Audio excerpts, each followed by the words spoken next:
की छत्रपती शिवरायांनी जनतेला त्याचं दर्शन घेता यावं याकरता ती वाघनखं नागपूरच्या या संग्रहालयामध्ये आणण्यात आलेली आहेत।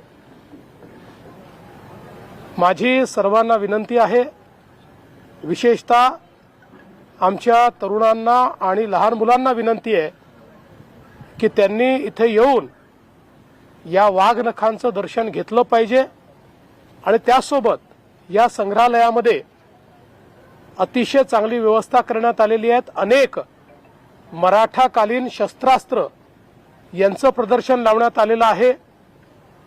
कशा प्रकारची शस्त्र होती, ती कशी वापरली जायची, असं सगळं आपल्याला या ठिकाणी पाहायला मिळतं।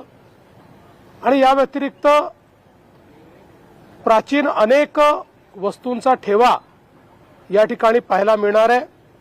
यासोबत आलेल्या लोकांना एक प्रकारे अनुभव मिळावा म्हणून इथे जे आपले मैदानी खेळ आहेत,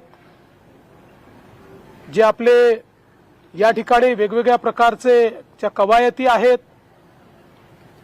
जे आपले विविध प्रकारचे सांस्कृतिक अशा प्रकारच्या आपल्या परंपरा आहेत, अशा सगळ्या गोष्टी आपल्याला त्या ठिकाणी निश्चितपणे पाहायला मिळतील।